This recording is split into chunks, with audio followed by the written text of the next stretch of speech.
Assalamualaikum warahmatullahi wabarakatuh. Selamat datang di Lentera Ramadan, tempat kita merenungi hikmah, menyinari hati, dan mendekatkan diri kepada Ilahi. Mari kita jadikan setiap detik Ramadan kali ini lebih bermakna.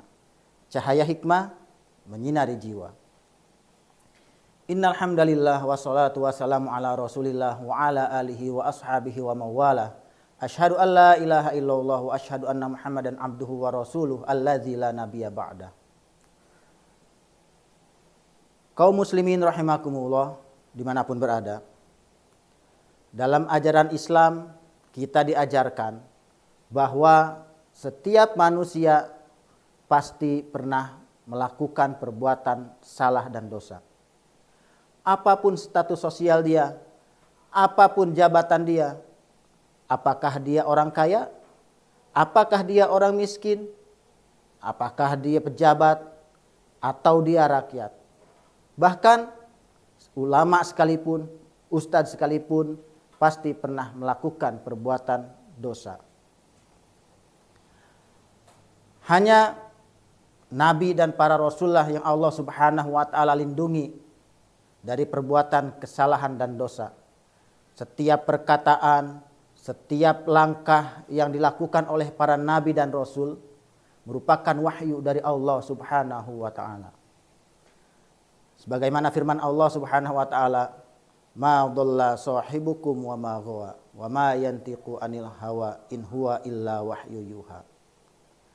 Ayat tersebut menjelaskan bahwa segala perkataan dan perbuatan Nabi Muhammad adalah wahyu dari Allah. Sudah pasti kebenarannya, maka tidak akan ada kesalahan yang diucapkan oleh Rasulullah Sallallahu Alaihi Wasallam. Tidak akan ada perbuatan yang dilakukan oleh Rasulullah SAW yang merupakan kesalahan. Para kaum muslimin rahimakumullah dimanapun berada, Islam sebagai agama yang sesuai dengan fitrah manusia memberikan solusi bagi siapapun yang telah melakukan perbuatan dosa. Apa solusi yang diberikan oleh Allah Subhanahu wa ta'ala terhadap umatnya bagi yang telah melakukan perbuatan dosa? Yaitu dengan cara bertaubat. Taubat berasal dari kata taba yatubu, taubatan, yang artinya kembali. Taubat artinya kembali dari perbuatan salah kepada perbuatan yang benar, dari perbuatan maksiat kepada perbuatan taat. Seseorang harus melakukan taubat ketika dia telah melakukan perbuatan dosa. Karena hanya dengan taubatlah satu-satunya cara Allah Subhanahu wa ta'ala bisa mengampuni dosa kita. Bagaimana cara taubat?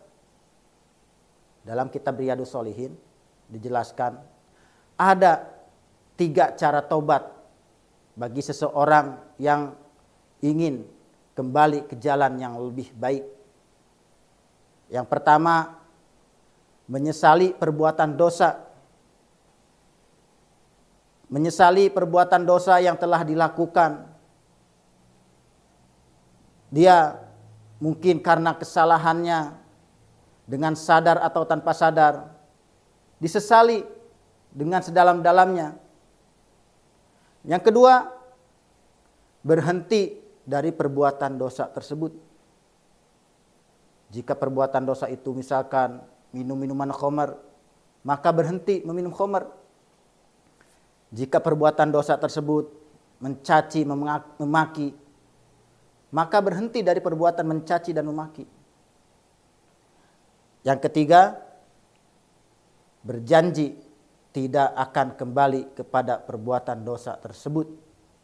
Berjanji tidak akan pernah menyentuh lagi dosa-dosa tersebut. Harus bisa lebih baik. Biasa minum-minum khamar, jauhi khamar.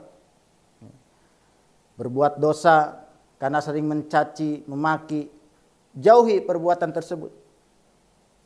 Maka itulah 3 syarat taubat yang dijelaskan dalam kitab Riyadhus Shalihin.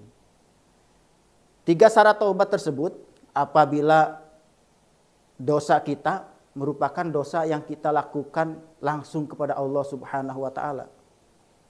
Tetapi jika dosa yang kita lakukan adalah berupa hablum minan nas, hubungan terhadap manusia, dosa kita terhadap manusia, maka ada 4 syarat taubat yang harus kita penuhi. Yaitu 3 syarat yang tadi ditambah dengan 1, meminta halal kepada orang yang telah kita zolimi. Apabila kita membuat dosa kepada seseorang dengan cara mencaci mungkin, maka kita meminta maaf. Meminta maaf kepada orang yang telah kita hina, telah kita caci, telah kita sakiti hatinya. Jika dosa kita, mungkin kita memakan, mengambil hak orang lain, maka kita minta halal dari apa yang telah kita ambil dari orang tersebut. Kaum muslimin rahimakumullah dimanapun berada, inilah syarat taubat yang harus kita lakukan ketika kita akan melakukan taubat dari kesalahan dan perbuatan dosa. Di bulan Ramadan yang begitu mulia ini, yuk kita jadikan bulan ini sebagai bulan untuk kita bisa memperbaiki diri kita, untuk kita bisa menghapuskan dosa-dosa kita dengan cara kita taubat kepada Allah Subhanahu wa taala. Mudah-mudahan Ramadan tahun ini Allah Subhanahu wa taala bisa perbaiki diri kita, Allah Subhanahu wa taala bisa ampuni dosa-dosa kita. Demikian kultum kita hari ini. Semoga cahaya hikmah yang kita renungkan bersama dapat menjadi lentera yang menerangi langkah kita di bulan Ramadan ini. Mudah-mudahan Allah Subhanahu wa taala pertemukan kita kembali pada episode selanjutnya. Wassalamualaikum warahmatullahi wabarakatuh.